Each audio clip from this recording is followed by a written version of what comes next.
Onde quer que você esteja, permaneça bem informado.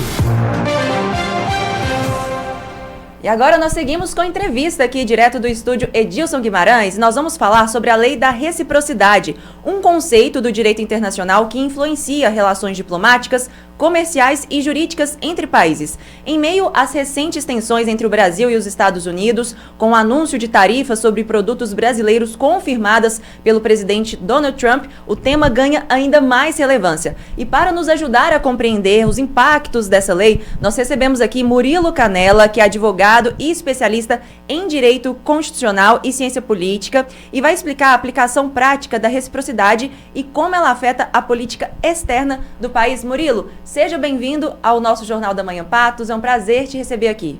Bom dia, Larissa, é um prazer estar aqui com vocês e também com todos os nossos ouvintes aqui da Rádio Jovem Pan.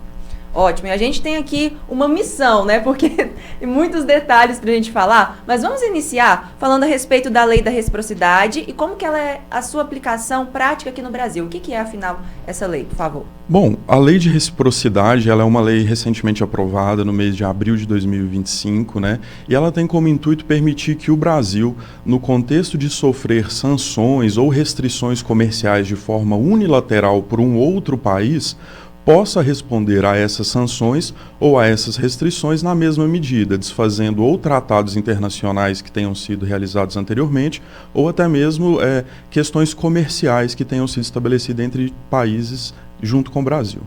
Entendi. E na prática, quando que ela costuma ser mais utilizada? Nesse campo diplomático, comercial ou jurídico, por favor? Olha, em todas essas frentes, porque o principal intuito dessa legislação é proteger o país, no caso o Brasil, né, ou o país que eventualmente tenda a aplicá-la, porque essa é uma lei que existe em diversos países, mas é uma lei que tem como intuito proteger o mercado nacional de sanções unilaterais, que desconsiderem tratados que anteriormente tenham sido firmados entre esses estados. Perfeito. E como que a Organização Mundial do Comércio, ela atua nessas disputas e quais são os limites dessa reciprocidade em caso de tarifas e barreiras comerciais? A Organização Mundial do Comércio, ela surge num contexto pós-Segunda Guerra Mundial, em que depois de uma guerra avassaladora, né, para o mundo inteiro, os países viram a necessidade de criar um foro, né, um órgão multilateral, para favorecer e organizar as questões comerciais, favorecendo então a reconstrução e o desenvolvimento daqueles países no pós-guerra. Ótimo. A gente vai trazer agora para o Brasil, a gente está vivendo uma situação aí, né, enfrentando fortes tarifas impostas por Trump, principalmente sobre a carne, o café. Como que o senhor avalia o papel dessa lei da reciprocidade neste momento, por favor? Do ponto de vista estritamente técnico-jurídico, né, essa questão da lei de reciprocidade, ela é um instrumento que o Brasil tem como forma de proteger o mercado nacional e não permitir que outros países descumpram acordos que tenham sido firmados com o Brasil. Por exemplo, no caso com os Estados Unidos, já havia diversos tratados, né, diversos acordos comerciais e, de repente, de forma unilateral, o governo norte-americano, estadunidense, decidiu, então, impor novas tarifas, novas sanções, sem que isso fosse tratado de forma aberta com o Brasil. E agora? Né, se houve isso sem um tratamento, o que acontece com essa lei?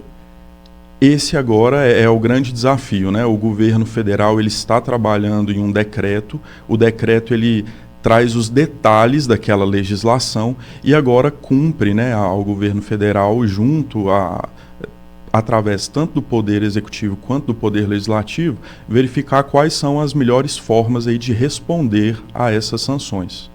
O que fica complicado para a população, né? Mas vamos falar aqui a respeito que Trump divulgou em sua rede social que poderia suspender as tarifas, mas condicionou isso à situação judicial do ex-presidente Jair Bolsonaro e ainda criticou a Suprema Corte brasileira. Com a separação de poderes no país, haveria alguma possibilidade jurídica do governo intervir para livrar Bolsonaro de uma condenação? Veja, essa é uma questão extremamente delicada, tanto do ponto de vista do direito constitucional quanto do direito internacional.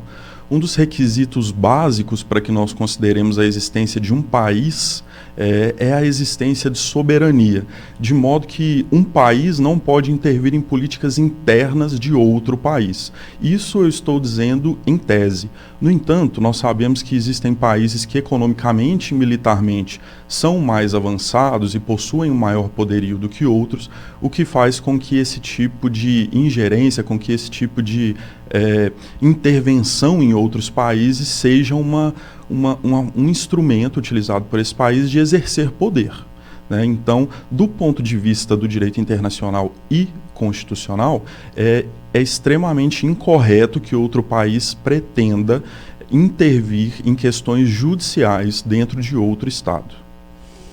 Ainda mais, né, acaba prejudicando ali várias questões por causa disso. E como que o direito internacional ele observa esse comportamento intempestivo de alguns líderes mundiais? O senhor acredita que nas organizações internacionais, né, como órgãos, são capazes de mediar esses conflitos ainda? Larissa, recentemente nós temos visto um franco declínio de organizações internacionais, a exemplo da Organização das Nações Unidas, a ONU, e também da OMC, que é um órgão aí que está no centro do debate quando nós falamos sobre essa questão de tarifaço. Isso se deve muito em razão de um surgimento de novos líderes que têm deixado de lado essa questão do multilateralismo, tem deixado aí para trás essa questão de desenvolver, de abrir as fronteiras dos seus países e tem buscado exercer o poder de uma maneira muito mais intervencionista.